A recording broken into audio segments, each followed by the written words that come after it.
Okay. Okay, thanks. Thanks very much. Sorry for the delay. And yeah, thanks very much for putting up with me for yet another talk. For this last one. Okay. Okay, so what I want to talk about today is the applications of some of these parameterization spaces that I was talking about the last couple of days. So these were some of the coregular spaces and what they were parameterizing. This is what we were talking about the last couple of days. And so yesterday afternoon, yesterday in the second half of the talk, I talked about how one can count points of bounded height, count orbits of bounded height in coregular spaces. And so one can go and apply those techniques to each of these spaces and then see what it says. And usually it doesn't say anything very interesting. So for example, if you look at the first, first entry there, it's binary quartic forms. Binary quartic forms parameterize genus 1 curves and degree 2 line bundles. And the invariance means something in terms of the A4 and A6 of the Jacobian of that curve. And so you are counting something. You're counting some elliptic curves of bounded height together with the number of degree 2 line bundles whose associated invariants are bounded. Okay, so you get some sort of count. And you get some sort of count randomly sounding like that in each of these cases. So the moral is that you can't just, what was the reason that we were collecting all these parameterizations is not necessarily that, that the exact things that they're parameterizing are interesting to count. It's more to build up a database, a collection of parameterizations, and then one can then go and look at arithmetic statistics problems that one is interested in, and then see if it can be embedded in one of these parameterization spaces. And if the embedding into these parameterization spaces is sufficiently dense in the set of orbits in that parameterization space, then one can try to use sieve methods to extract the information that you actually want, rather than just applying methods to each of these parameterization spaces. So the sort of the art in a lot of these things is first to build up a large collection of parameterization spaces, and then look at the problems that one is interested in and try to embed them. If one has a sufficiently large collection, then one can hope that one will be able to find a parameterization space that will be helpful in that particular problem. So when a lot of these parameterization spaces was involving genus 1 curves, then sort of a natural question that I was always interested in is this question of average rank of curves. So if you look at elliptic curves and vary them, say, over all elliptic curves or in special families, what can one say anything about the average rank of the elliptic curves in that family? So that's the question. What is the rank of elliptic curves on average? And so this is a question that we can try to see if one can embed this problem in one of the one or more of the parameterization spaces that we already have. So of course, in order to ask this question more precisely, we have to say which elliptic curves we're talking about. I want to talk about all of them in this talk. And then we need a natural way to measure the size of elliptic curves. So you can order them in some way and then ask the average with respect to that ordering. So the answer could depend on the ordering, although most orderings, we suspect the answer wouldn't matter. But just to give you an example where the order would matter, if you ordered them by rank, then the average rank would be 0, because you'd never see the rank once. Okay, so the measure I'm going to use in this lecture is the simplest such measure called the naive height. So this is sort of the natural way in which if you were writing down elliptic curves by yourself, you'd probably start with small coefficient ones and get bigger and bigger. And so naive height measures the size of the coefficients of the defining equation of the elliptic curve. That's sort of the most natural hands-on measuring device, just the size of the coefficients. So I'll make this more precise. So to define the naive height, we use the following fact that every rational elliptic curve can be written as a Weierstrass curve in which the x squared coefficient vanishes. So any elliptic curve over Q can be written as y squared equals x cubed plus ax plus b, where a and b are integers. And in fact, any elliptic curve over Q is isomorphic to a unique such EAB that satisfies the following condition that for all primes p, if p to the 4 divides a, then p to the 6 doesn't divide b. Okay, so in that way, you can write, you have a canonical, sort of a canonical form for every elliptic curve over Q, namely you write it as y squared equals x cubed plus ax plus b, where a and b satisfy this minimality condition at every prime. And the reason is that if you had both of these things happening, that a and b were both divisible by high powers of p, well then you could do an easy transformation, send x to p squared x prime and y to p cubed y prime. And EAB, you would see, is isomorphic to E a over p to the 4 and b p over p to the 6. Okay, so you can always remove these extra factors, and so you get a canonical. So these minimal guys, where you have this property for all p's that p to the 4 divides a implies p to the 6 doesn't divide b, you have a canonical then representation as EAB for every elliptic curve over Q. Okay, so these are the minimal forms, and we'll always write our elliptic curves over Q as an EAB, where A, B satisfy these minimality conditions and are integers. Okay, so once we have these minimal forms for every elliptic curve over Q, then we just define the height of E by the size of the coefficients of that minimal defining equation. So more precisely, if E is EAB, with A and B satisfying these minimality conditions, then the height of EAB is defined to be the maximum of A cubed and B squared. Okay, so it's A cubed and B squared that are comparable in size. Like A is kind of the A4 and B is kind of the A6. So when you cube one and square the other, those are the things that are kind of comparable. And the height's just defined to be the maximum of the absolute value of A cubed and B squared. Well, actually, there's a 4 and 27 there, but they don't really matter. You could get rid of them. You could put 4 and 27 make all the constants and come out nicely. And there's another natural reason for it, which is that the discriminant of EAB is minus 4A cubed minus 27B squared. So this way, you're sort of taking the maximum of the terms occurring in the discriminant. Maximum of the absolute values of the terms occurring in the discriminant. So that's called the height of E, or the naive height of E. And the number of elliptic curves that have bounded height is finite. It's easy to see. So the naive height is also related to other kinds of sizes that you might consider for elliptic curves. For example, it's essentially the exponential of what's called the Falting's height. And another related measure of the size is called the discriminant, as I just mentioned. And so the height is just the maximum of the terms occurring in the discriminant. And then there's another measure called the conductor. And the conductor has this, the set of primes dividing the conductor is contained in the set of primes dividing the discriminant. So these are all related quantities. And one conjectures, this is sort of related to ABC kinds of conjectures, is that these various measures on the set of elliptic curves are about the same order of magnitude for all but a negligible proportion of elliptic curves. And so you sort of expect, if you're asking these average rank questions, you don't really, nobody would expect the averages to differ for these various different sizes. Okay, so that's just a conjectural thing, but just to point out that the naive height is about the same order of magnitude. It gives roughly the same kind of ordering on elliptic curves, regardless of which of these natural sizes that one takes. So we'll just stick with the easiest one, which is the naive height, the one that measures the size of the coefficients, defining the curve. Okay, so that's the height. And so now we can ask more precisely our question, which is if all elliptic curves, we take all elliptic curves, EAB, these minimal models of all elliptic curves over Q, and you order them by the sizes of their coefficients, their heights, what is the average size of the rank? Okay, so that's the question. And the conjecture, of course, as Carl talked about earlier this week, and Alice did last week, I think, is that the conjecture is that the average size you expect to be a half. This originates in the work of Goldfeld, and then, of course, in the work of Katz-Sarnak. And more precisely, Carl called it the rank distribution conjecture. More precisely, one expects that 50% of all curves have rank 0 and 50% of all curves have rank 1. And so the average is a half. So as to point previously, this average has not even been known to be finite, let alone a half. So it is conceivable that as you take higher and higher heights, you tend to get more and more points and higher ranks. So this hasn't been known to be finite, at least not unconditionally. And computations. So I spent a lot of time looking at the computations when I was first thinking about this problem. They don't give much support to the conjecture either. So there's this paper of Broomer and McGinnis in the 1990s where they computed rank 2 curves, and they found lots of them, and they found more and more of them as they went to higher and higher heights. So it didn't seem like the rank 2 curves were going to 0 density at all, computationally.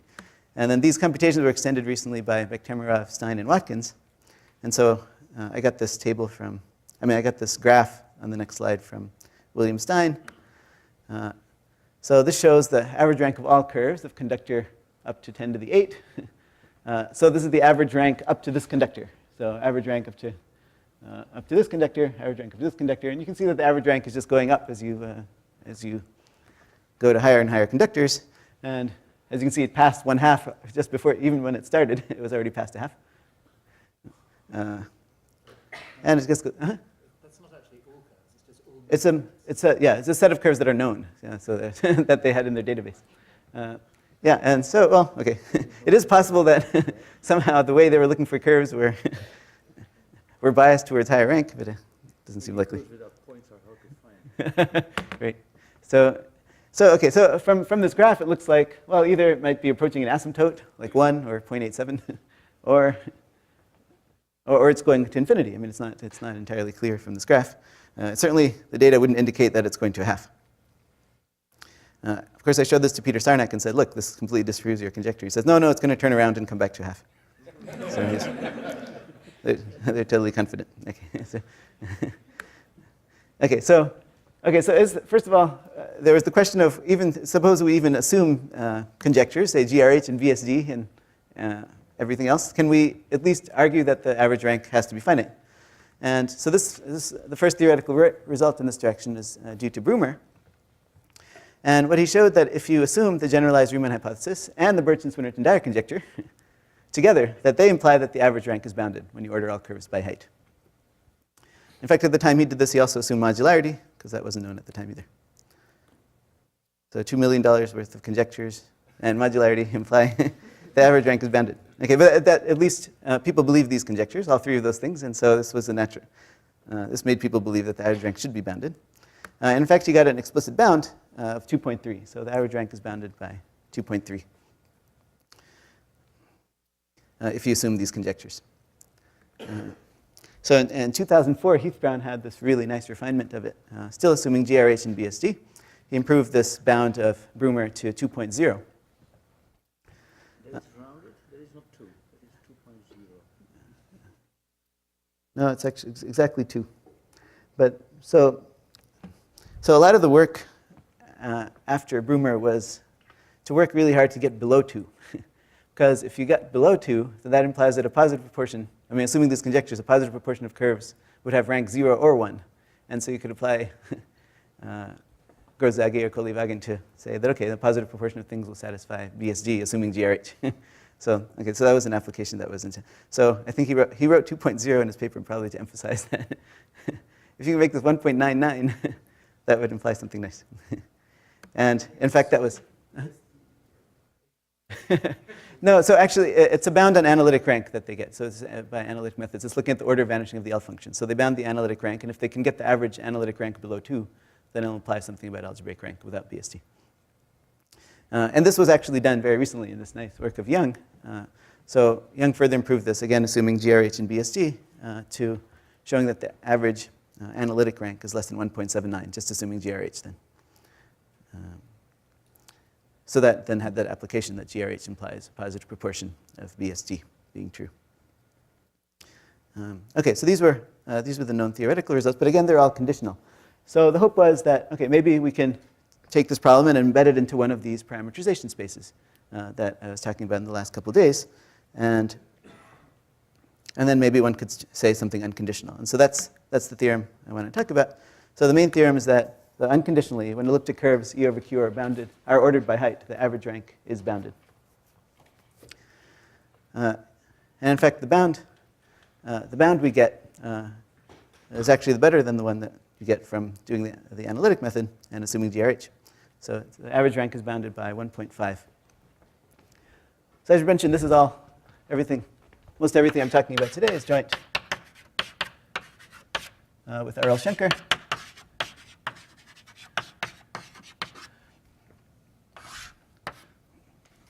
So the average rank is bounded by 1.5 if you order all elliptic curves by height. So actually, we prove something stronger. Namely, we prove things about the 2-Selmer rank, not just the rank. So the same is in fact true for the 2-Selmer rank, which is bigger than the rank often. So the average size of the 2-Selmer rank when elliptic curves are ordered by height is bounded by 1.5. So just to remind you, Carl already explained this nicely, but the 2-Selmer group of an elliptic curve fits into an exact sequence like this. So the 2-Selmer group is in the middle. So it's kind of a combination of EQ mod 2 of EQ, 2 times EQ, and the 2 torsion and Shah. And so by getting a bound on the rank of the 2-Selmer group, you end up getting the same upper bound for each of the 2 things that are on the two sides of the Selmer group, namely E mod 2, 2e, and the 2 torsion and Sha. So what that means is that the 2 rank of E mod 2e is also bounded on average by 1.5, and the 2 torsion and Sha, that 2 rank of the 2 torsion and Sha is also bounded on average by a finite constant, namely 1.5. It also says that the 2 torsion on E, the 2 rank of that is bounded on average. Okay, I think we knew that.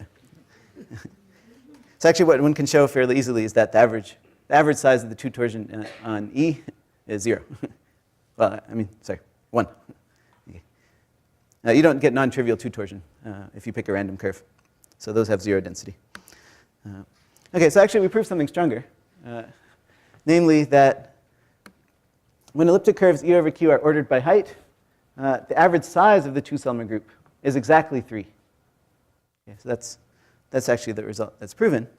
And the reason, well, you can think of why that implies the result on rank, because so the average size of the 2 Selmer group is 3. So it's never exactly 3. It's always a power of 2, right? But on average it's 3. Okay, and so the worst case scenario for the rank is if half of them are 2 and half of them are 4. Right? And so that would mean and then the worst case scenario there is that half of them have rank 1 and half of them have rank 2. And that's why you get the bound of 1.5. Okay, so the average size of the 2 Selmer group is 3. In fact, something slightly stronger is true, which is that when all elliptic curves in any family defined by finite many congruence conditions are ordered by height, the average size of the 2 Selmer group is exactly 3. And the reason we were actually interested in doing this for congruence conditions, well, you'll see other reasons later on, is because a lot of times there are many papers constructing large Selmer groups by imposing certain two-adic conditions on the coefficients.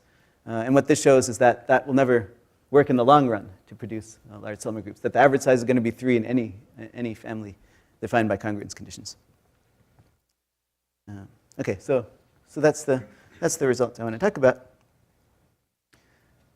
So how does it come from one of these? Any questions on that? Oh, sorry. Okay, you're just scratching your head. Okay. Okay, so how does one prove that? So the problem is related to counting binary forms. So I already talked a little bit about this before. So I talked about the quadratic and cubic cases, right? So, oh yeah, sure.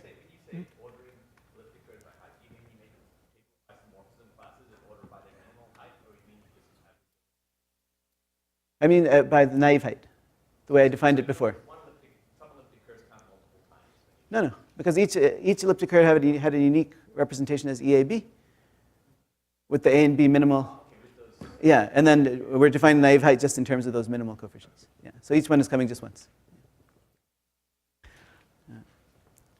Okay, so remember, for binary quadratic forms, SL2Z acts on binary quadratic forms. And as I mentioned, there's just one invariant called b squared minus 4ac.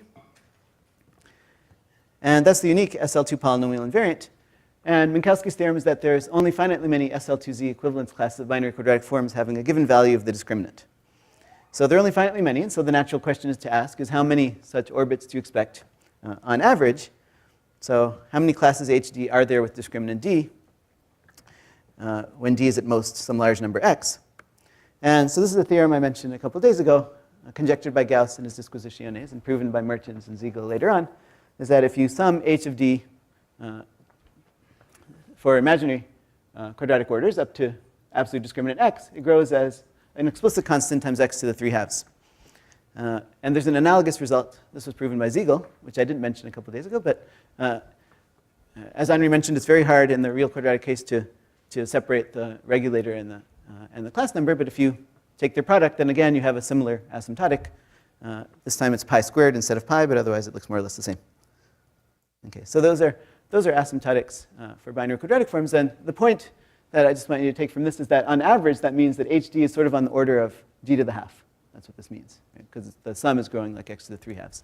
So its size is, for in the imaginary case, right, the size of HD is growing with the discriminant. Right? The number of orbits having a given discriminant is getting bigger and bigger as d gets bigger. And that's in contrast to the case of cubic forms. Right? So if we go to the next case of cubic forms, right? So if you look at binary cubic forms over Z, then again GL2Z naturally acts in such forms. And again, there's just one polynomial invariant for this action. Unlike b squared minus 4ac, most people don't remember this. I always forget it too. So it's that.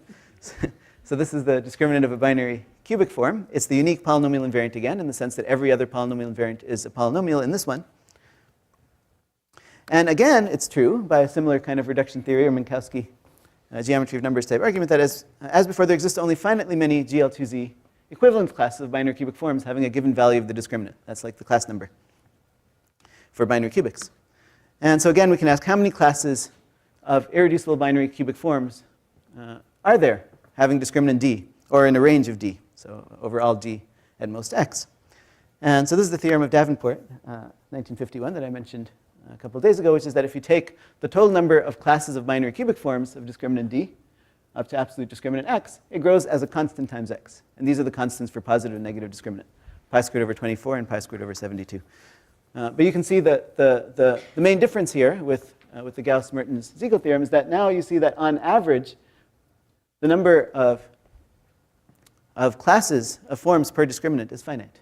Right? It's a bounded number. So it's about like pi squared over something, 24-ish,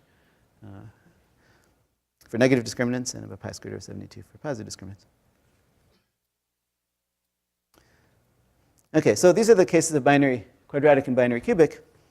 And so what I want to discuss is the case of binary quartic, which I was talking about in yesterday's lecture. So if you look at binary quartic forms where the coefficients r and z, okay, are integers, then again GL2Z acts on these forms. But now there's not just one invariant. There are two invariants for this action, which are traditionally called I and j. And here are the values of I. So this I is some degree 2 thing in A, B, C, D, E. And j is this degree 3 thing in A, B, C, D, E. And they're both invariants. And it turns out that they generate the ring of polynomial invariants. So this is the main difference when one goes from cubic to quartic, is that if you're trying to count binary quartics, there's sort of two invariants that you have to deal with that are independent.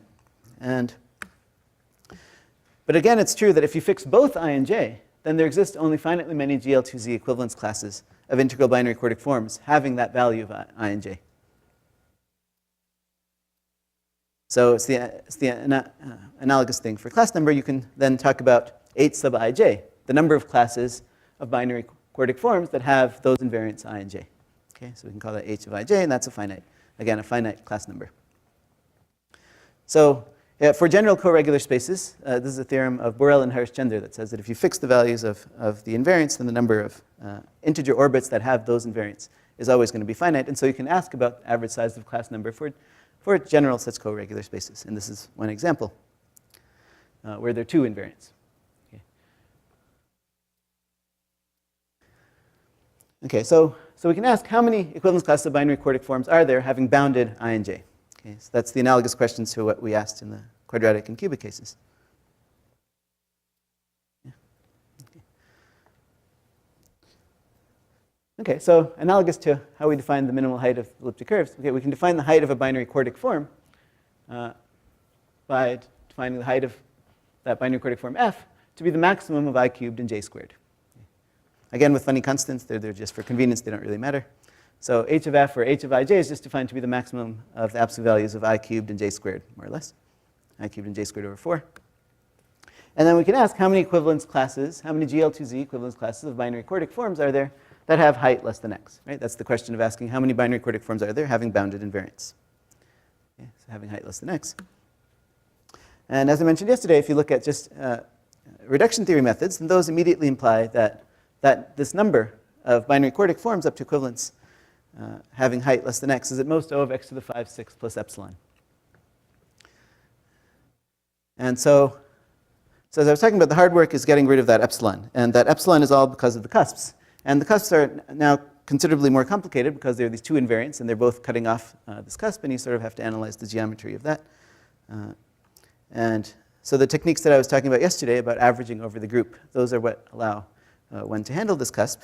One finds so in each of the cusps that occur, you find the subvariety that contains only reducible forms in there. And when you count only the irreducibles, then it turns out the epsilon disappears in that averaging method that I talked about yesterday. So the theorem is So applying those techniques that I talked about yesterday, you get rid of the epsilon and you in fact get an exact asymptotic. So the total number of binary quartics that have positive discriminant and height less than x is this 12 over 135 times zeta 2 times x to the 5 6. And for negative discriminant, height less than x, it's this 32 over 135 zeta 2 times x to the 5 6. And if you add them, you get the 44 over 135, which I mentioned yesterday. So how is the discriminant expressed in I and j? It's minus 4I cubed minus 27j squared. Oh, well, something like this. Coefficients in your height. Oh, sorry. It's 4I cubed minus j squared. Oh, okay. Thank you. Right. Or minus 4I cubed minus j squared. Yeah, so Are those both meant to be in a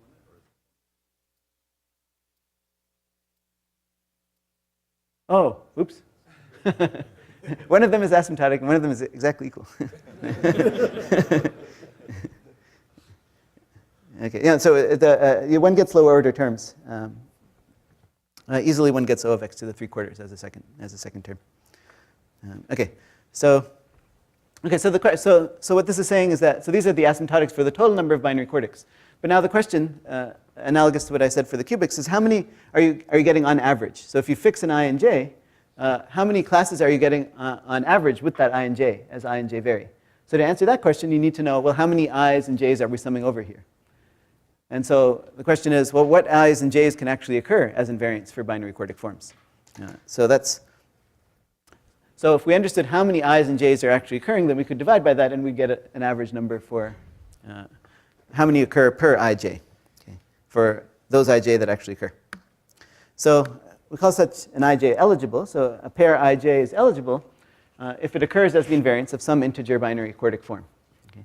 And we want to know what are the eligible ij. Okay, what are the possible ij's that occur? And it turns out that the set of eligible ij is defined purely by congruence conditions. Okay. This is something that I found a little surprising first, but when you work it out, the congruence conditions are just those four. So if a binary quartic form, if I and j satisfy one of these four congruence conditions, then it turns out there will be a binary quartic form that has those invariants I comma j. So the set of I comma j that occurs is just a union of translates of lattices inside z cross z. So that's very convenient. So it's very easy then to count the total number of ij having height less than x, because they're just given by congruence conditions. It's kind of like in the quadratic case, binary quadratic case, the only i's and j's that occur, the only discriminants that occur are 0, 1, mod 4. This is kind of the analog for I and j. And the same happens for the cubic case. The only discriminants that occur are exactly the ones that are 0, 1, mod 4, and they all occur. Could you say why the congruence would be periodic in that case? And somehow the denominators that appear all have 4s and 27s. So they're right. The discriminant involves a 4 and a 27 when you're. Right. Yeah, I think that's why. Kind of. The surprise is that there's no two-edit condition. Yeah, right. That's what's more surprising. Yeah. So you sort of expected 2 and 3 to occur, but the fact that 2 doesn't occur is kind of surprising. Okay, so it's just given just in terms of these finitely many congruence conditions. And so what that means is that the total number of ij having height less than x is then a constant times x to the 5 6, right? Because I cubed is bounded by x and j squared is bounded by x. So one is bounded by x to the third and one is bounded by x squared. And so the total number of ij's is about x to the 5 6 times an explicit constant that you can compute. There it is. So the total number of i's and j's having height less than x is 8 over 27 times x to the 5 6. So the 27 comes because these are mod 27 congruence conditions, and then 8 is there because you count the total number of such translates you have to take. Okay, so the total number of ij's is 8 over 27 times x to the 5 6 that have height less than x. And so you can get the average number of binary quartics per ij by just dividing the sums we had before by the total numbers of ij's that we have. And so the theorem that you get is that the average number of positive discriminant binary quartic forms per eligible ij is 3 zeta 2 over 2. And the average number of negative discriminant binary quartic forms per eligible ij is zeta 2. And so I just want to point out the analogous theorems can be proven for equivalence classes of binary quartics satisfying any desired set of congruence conditions. And you can get analogous constants. The constants change by certain Euler factors depending on the primes that occur in the congruence conditions. Okay, so the main point here is that the average number of binary quartic forms that occur for given values of the invariance is a bounded constant, is a finite constant, and it's in fact those constants. It doesn't grow with the size of I and j, like it did for binary quadratics. It's more like the binary cubic case. The average number of classes you have per values of the invariance is a finite constant. Okay, so now that those results for binary quartics are there in place, how does this relate to average ranks of elliptic curves? So remember, we're approaching ranks of elliptic curves by their two Selmer groups. And we have this exact sequence that relates to two Selmer group and E mod 2E and SHA. So the way we explicitly think of the two Selmer group is the group of locally soluble two coverings of E. So what is a two covering of E, first of all? And then I'll explain what locally soluble is. So a two covering of E is a genus 1 curve C that fits into a commutative diagram like this. So you have one isomorphism of C with E over the complex numbers, but then you have a map from C to E defined over the rationals, which commutes with multiplication by 2. So the way to think of a two covering C is sort of a model over Q of the multiplication by 2 map. Okay. So it's kind of multiplication by 2 on E, but it's a form over Q. Okay. So it looks like multiplication by 2 over the complex numbers, but it's a form over the rational numbers. So that's what a two covering is. And the two covering is called soluble if it has a rational point on it. Okay. So it may just be a genus 1 curve form of E over Q that doesn't have a rational point. So it may just be a homogeneous space for E, but if it has a rational point, it's called soluble. And it's called locally soluble if it has a local point for every place.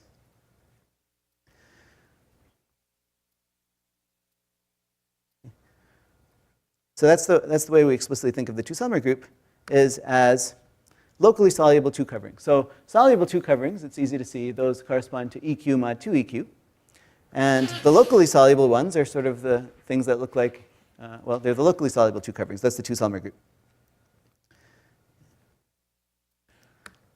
And so this is the classical way that people did two descent, as developed by Castles and Bert Swinnerton Dyer in their computations. When they did their original computations, this is how they computed two Selmer groups, was as modeling them as locally soluble two coverings. And the key lemma that they used as well, and that we're going to use here, is due to Castles, which says that if C is a locally soluble two covering of E, in other words, if it's an element of the two Selmer group, then that curve C, that genus 1 curve C, has a positive rational divisor of degree 2. In other words, it has a degree 2 map to P1 defined over Q. And the proof is very nice. So the reason is that, well, okay, if C is this locally soluble two covering, in particular, it's a homogeneous space of order 2. It's an order 2 in the Weishatelet group. And so we have this natural map from C cross C to E, just given by addition, right? Because it was a form of the multiplication by 2 map. And so you have this map from C cross C to E, defined over Q. And if you take the inverse image of O, of the identity, then this gives you, this gives you your involution on C. And modding out by this involution will give you a curve of genus 0 over Q. And the point is that since C has a local point at every place, then its image will give you a local point at every place for this genus 0 curve. And so this genus 0 curve has a local point for every place, and so it has to be P1. And so if you're a locally soluble two covering, then you actually have a positive rational divisor of degree 2, okay, by a local global principle for genus 0 curves. Okay. So what does that mean? That means that if C is a locally soluble two covering, if it's an element of the two Selmer group, then it always has a degree 2 covering of P1 over Q. And since it's genus 1, it must ramify at 4 points then. And when you have 4 points, then you have a binary quartic form, if you have 4 points in P1. So, okay, so that was, I thought I'd include this because it's really pretty, it's very easy. So if C is a locally soluble two covering of E, then it's equipped with, it comes with a double cover of P1, ramified at 4 points. And so this gives you a binary quartic form over Q. And it's easy to see that this binary quartic form will be well defined up to GL2Q equivalence, so up to rational equivalence. And this correspondence is exactly what Bertson, Swinnerton, Dyer used for the original computations, and that's what John Cremona uses in the MW rank program. is this 2 descent using binary quartics. So to prove the main theorem about the average size of the 2-Selmer group being 3, here's what we do. So given A, B, and Z, so AB being the AB for an elliptic curve EAB, so A and B are minimal in that sense at all primes, and so you have an EAB. So given such an AB, you choose an integral binary quartic form for each element of the 2-Selmer group of EAB. Okay, so we know that there's a rational one corresponding to each one. We choose an integral model for each such rational equivalence class of binary quartic form that corresponds to that 2-Selmer element. To each 2-Selmer element of EAB, you find a rational integral quartic form, and then you take an integral model.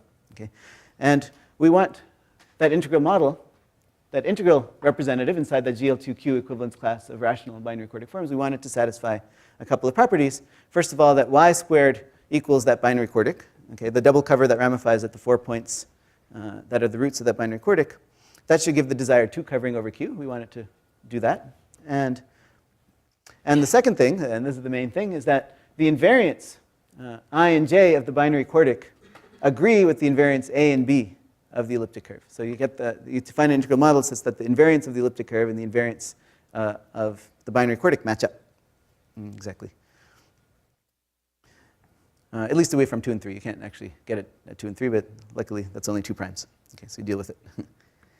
Okay, and so what we've done is that to each 2-Selmer element of elliptic curves EAB, we've produced an integral binary quartic form that corresponds to it. And now we just want to count those integral binary quartic forms of bounded height, because bounded height will correspond to bounded height on the elliptic curve, because we've made the invariants match up. So you said binary quartic, which Binary. 2 variables? 2 variables. So Yeah. are you specializing one of the variables to 1 when you say f of x? Yes. Oh, yeah, right. Yeah, that's kind of, or think of it in weighted projection space. Okay, so now we just want to count these integral binary quartic forms. Now the problem is that the binary quartic forms that we produce this way are not even close to being all binary quartic forms. So the methods I described yesterday count all binary quartic forms up to bounded height, right? And they're coregular space, we're counting all orbits. But here we just want to count a rather thin set of orbits. These orbits turn out to be defined by congruence conditions at every local place, but at really every local place. So it's defined by infinitely many congruence conditions. And one has to count these. And I mentioned a theorem where you could count it by finitely many congruence conditions, but in order to do infinitely many congruence conditions, you have to use some sort of sieve methods. And so you sieve down to those integral binary quartic forms that you've set aside in the first part there that correspond to the 2-Selmer elements. Is that to make it locally soluble everywhere? Locally soluble everywhere, but it's more than that, because each rational orbit could have many integral orbits corresponding to it. And that's an issue that one has to deal with. And sometimes one rational orbit has lots of integral orbits corresponding to it, and we only want to count one of them. And so that makes the set even thinner than before. So it's local solubility plus the fact that you're trying to choose one integral orbit for every rational orbit. And the other thing that's not obvious, I mean, this is the algebraic side that has to be proved, is that there is an integral orbit that where the invariants would match up. Okay, because it could be that when you take an integral orbit, the invariants would blow up. But luckily, this is something you can prove. Similar to sieving the maximal orders out of all. Yeah, it is similar, but harder. But yeah.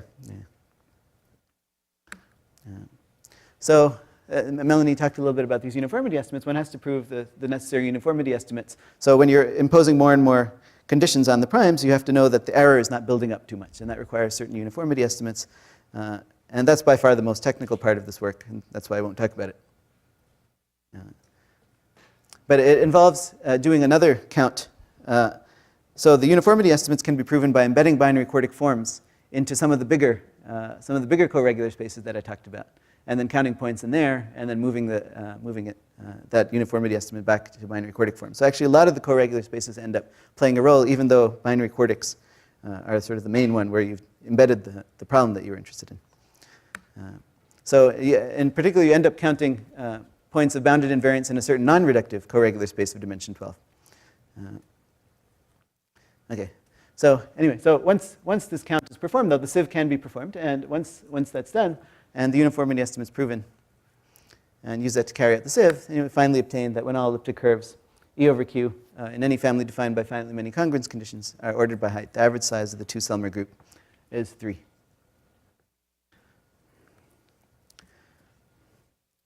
And so in particular, the average rank of all elliptic curves when ordered by height is at most 1.5. Okay, so that's how the proof of that goes. any questions on that before I? Okay. So if I understand correctly, you're saying it's not the case that, as in some of the previous talk, there's some nice z-lattice whose orbits are in projection with pairs. Right. That's Exactly. Really right, right. It's actually a pretty thin set, but luckily a dense enough thin set that you can do a sieve that gets down to it. So in a lot of these cases, the objects that are being counted just in the bijection don't seem terribly interesting. They don't even necessarily even mean anything well defined sometimes. But you can find, as for certain problems, you can find an embedding into the orbit space somehow and calculate what is the image and hope that it's sort of not too thin that you can sieve to it. You don't have to find, for instance, some interpretation of the z orbits for binary quartics or for 3 by 3 by 3. You explained it for Q last time, but you're saying the z orbits are just they are what they are, but maybe they're not so. Yeah. I mean, there isn't a whole good theory of forms over Z of these two-Selmer elements. I mean, there may be something interesting there, but one has to develop the sort of theory over Z, and then you could get the asymptotics of that once you develop that theory. So, okay. Yeah. If you tweaked your argument, would you get the same result for elliptic curves, but counted with multiplicity by different representations? Like this p to the fourth and p to the sixth rule? Oh, yeah, right. And it doesn't change the averages, actually. So actually you can, I mean, the height I took is the one that people classically take as the naive height, but you could count them with multiplicities and allow all AB, for example, instead of just the minimal ones. Or you could change the 4 and 27 to whatever you want. And even you can change the exponents a little bit too. Like in the same sense that Melanie was talking about yesterday, you could just tweak the exponents of I and j a little bit and get so different averages of elliptic curves. And anytime you can prove it, that the average over that different ordering, it always comes out to be 3. So regardless of the ordering, whenever you can prove it. Okay, so what about 3-Selmer? So it turns out one can also determine the average size of the 3-Selmer group of elliptic curves. And here, instead of using binary quartic forms, one uses ternary cubic forms. So 3-Selmer elements of elliptic curves are parametrized by 3 coverings, and those can be parametrized in an analogous way by ternary cubic forms. So again, not all ternary cubic forms, but those that are locally soluble, and then you pick one integral model for each one, and you show that you can make the invariants match up. And so you proceed in an analogous way, but now the dimension is much bigger, and the cusps are considerably more complicated, but this can eventually be done. And so what you find is that when all elliptic curves E over Q in any family defined by finitely many congruence conditions are ordered by height, the mean size of the 3-Selmer group is 4. Okay, so again, 4 never actually occurs as the size of the 3-Selmer group. It's just the average. So it's the average of a bunch of powers of 3, right? Because the 3-Selmer group is a power of 3. And so the worst case scenario here for the rank is that for every 5 3s, you get a 9, something like that. Is that right? Yeah. Every 5 3s, you get a 9. That's kind of the worst case scenario. And so that means for values of the rank, for every 5 1s, you get a 2. And so this shows that the average rank of elliptic curves when ordered by height is less than 1 1/6. Right. So as you get results for higher Selmer, you get better bounds on the rank. That's something that. So the average rank is bounded by 1 1/6 through this 3-Selmer method. So I want to mention some consequences of knowing that, because there are some consequences that you couldn't get from 2-Selmer, but you can now get from 3-Selmer. So consider the following family of elliptic curves that are defined basically by congruence conditions. Okay, so just some congruence conditions define these funny conditions on the elliptic curve. The only point I want to make is that if you sort of impose these conditions on the set of elliptic curves you're considering, it is a positive proportion set of all elliptic curves. Okay. So the conditions are that E and its twist both have additive reduction at 2. The J invariant is a 2-adic unit over the 2 adics. It has good ordinary reduction at 3. And the odd part of the discriminant is square free and congruent to 1 mod 4. Okay, so these are just some set of congruence conditions. Infinitely many, but it's still one can show by a sieve method that these are a positive proportion of all elliptic curves. And moreover, the results about 3-Selmer also apply to this family, again by a sieve. You sieve down to just this set of elliptic curves. So in other words, the average size of 3-Selmer, even over this family, is 4. Okay. And the reason we chose these congruence conditions is that they're chosen with the property that if E is twisted by the prime minus 1, by minus 1, then, okay, so if e is twisted by -1, then the analytic root number of e and of e twisted by -1 are different. So all the elliptic curves in this family have this property that when you twist by -1, the root number flips. Okay, so that's how this family was chosen. So they're chosen so that when you twist by -1, the root number flips. And so what that means is that in this family, exactly half the root numbers are +1 and exactly half are -1 in this positive proportion family. Okay. So if you assume BSD, that means that half of the curves in this family have odd rank and half have even rank. But we don't know BSD. But there is this amazing recent result, which came just in time, by the Dockschitzer brothers, Tim and Vladimir, that states that the parity of the p-Selmer rank of E does actually always agree with the root number. So the parity of the p-Selmer rank of E is even exactly when the root number is 1, and it's odd exactly when the root number is -1. And so you can see how that's useful, because now it tells us, when we were talking about these powers of 3 that are averaging to 4, in this family we know that the odd powers of 3 and the even powers of 3 have to occur equally often in this family. So if you combine it with the fact that the 3-Selmer average is at most 4 in this family, and the fact that the 3-Selmer groups have order powers of 3, this allows one to prove that when all elliptic curves E over Q are ordered by height, a positive proportion of them have rank 0. Right, the reason is because, well, before we were saying the worst case scenario is that you have a bunch of 3s and then a 9. But you can't have a bunch of 3s and then a 9 because the parity, you have too many odd ranks and too few even ranks of 3-Selmer parity. So you have to have some 1s in there that come as 3-Selmer group sizes. And so those curves have to have rank 0. Okay, so when all elliptic curves are ordered by height, a positive portion of them have to have rank 0. Okay, so that's the reason it's not possible for all the curves to have rank greater than 0 and preserve this parity condition in this family, which is a positive proportion family. So at least, in fact, at least half of these curves in this family have to have rank 0. So a similar argument gives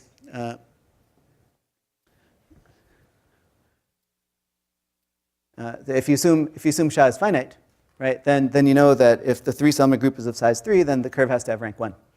So assuming that SHA is always finite, then you get that all elliptic curves, when ordered by height, then a positive proportion of them will have rank 1. But this one is conditional, right? It's conditional on SHA being finite.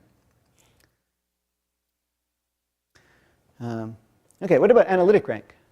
So if we look at the L function of the elliptic curve, can we show non-vanishing of those things?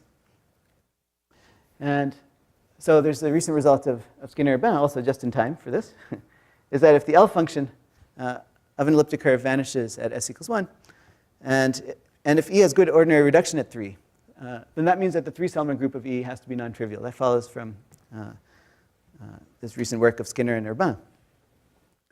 So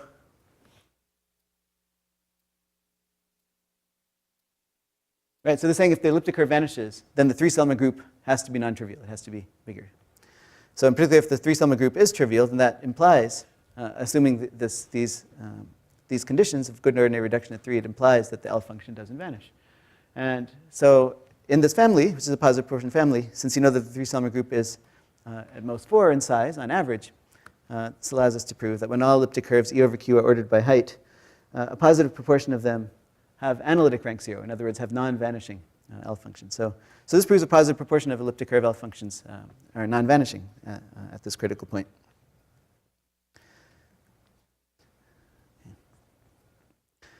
And so what that means is that this is a positive proportion family of elliptic curves that have both analytic and algebraic rank 0. So that implies that a positive proportion of elliptic curves satisfy the Burton-Smearch and Dyer conjecture. No, it's for general P. Yeah. And it even works for 2 now, I think. But we couldn't apply that result for 2. Because, right, when the average size of the 2-Selmer group was 3, you could have half 2s and half 4s.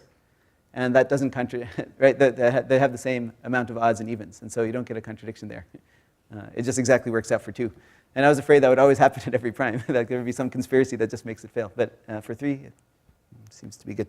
So, okay, so that gives you non-vanishing. It gives you a positive portion of BST, just by these parity kinds of arguments. Okay, so what about 4-Selmer and 5-Selmer? It seems like each time you go up a Selmer, it seems to help. So as you saw yesterday, there were these spaces that gave degree 4 line bundles and degree 5 line bundles on genus 1 curves. And so one can use them to model 4 coverings and 5 coverings in a similar way by proving the analogous results, like that Castle's result I showed you. And that leads to analogous results for 4-Selmer and 5-Selmer. These spaces are a lot bigger, though. One is 20-dimensional and one is 50-dimensional. And it took many months to do this. But we just finished just about a month and a half ago. And so here are the results for 4-Selmer and 5-Selmer. Is that when all elliptic curves E over Q in any family defined by congruence conditions are ordered by height, the mean size of the 4-Selmer group is 7. And the mean size of the 5-Selmer group is 6.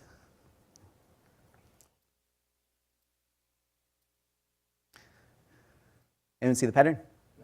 Yeah, okay. It's easier than the pattern I talked about in the number field case. Okay. Yeah, so there's it's the sum of the divisors function is what comes out, and there's a heuristic that, and just like the number field heuristics I talked about, there's a heuristic that comes out of these arguments that says that the average size of n-Selmer should be the sum of the divisors of n. And there's another interpretation of these numbers coming out, which is that if you look at the non-identity elements, if you look at the, so for n-Selmer, if you look at the order n elements in n-Selmer, that on average should be the Tamagawa number of the group that's acting on the representation that you're using to do that count. So for example, for binary quartics, the group that's actually acting is PGL2. And when we do this count for Selmer elements, and PGL2 has Tamagawa number 2, and so that's why you expect 2 elements on average having order 2 in the 2-Selmer group. Right? And in the same way, so in general, the group that you use in counting n-Selmer is PGLN, and that's why you expect, so on average you expect n elements in n-Selmer having order n. Okay, that's what that says. Okay, so that's another heuristic that comes out of this. So a number of heuristics come out of this. But of course, tomorrow Bjorn will talk about another set of heuristics that gives exactly these numbers. So that kind of explains what these numbers mean and why we expect these numbers to occur. Okay, so as I said, as you prove results for higher and higher Selmer, it seems to give better results on the rank. And so using the last theorem, okay, so the average size is 6 of the 5-Selmer group. And of course, the 5-Selmer group their orders are all powers of 5. So the worst case scenario is that you get 1 5 for every you get 19 5s for every 1 25. Right? That's sort of the worst case scenario. And so that proves that the average rank is at most 1.05. That's what that last one says just immediately. But if we combine that argument with these changing of root numbers things, so taking unions of families where you can twist by things to change root numbers and then try to take as much advantage of parity as you can, we really want to get the average rank less than 1, because that has some other consequences. In particular, you immediately see that the positive portion of curves have rank less than have rank 0. So combining this 1.05 argument with the 19 5s and the 125 with these twisting things, we're finally able to do this just about 3-4 weeks ago. So when all elliptic curves E over Q are ordered by height, the average rank is less than 1. The number that comes out is 0.99.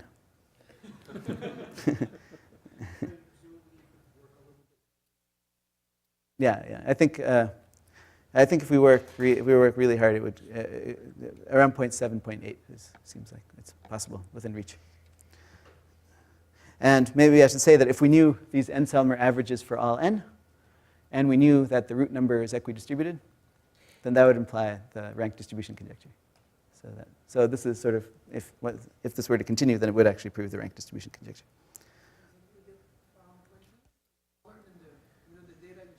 Oh, yeah, right. So eventually, I think it already almost shows that the data will turn around. So I didn't believe it when I first saw the graph, but I've come around to star next. Yeah, it will. There's some of the other, sorry? Yeah, Right. There's some of William Stein's graphs he was looking at just square-free conductor classes where the average rank actually passes 0.87 and it's reached 1. And we can do the sieve methods on that family too and get an average rank less than 1. And so for that particular graph, it's already shown that the graph will turn around. But this graph was ordered by conductor. It was ordered by, no, he has, You do the graph by height. it approaches similar things.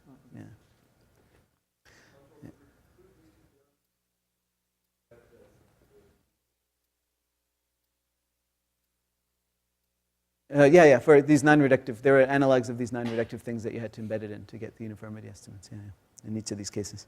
So actually all these, I only mentioned these two spaces, but there are a number of non-regular spaces that one uses to count these auxiliary points in the cusp and they get uniformity estimates. Okay, so I guess that's the theorem I want to end with. There's some final remarks. So of course, some similar counting techniques can be applied to various other coregular spaces, and they'll eventually lead to densities of various other data associated to elliptic curves.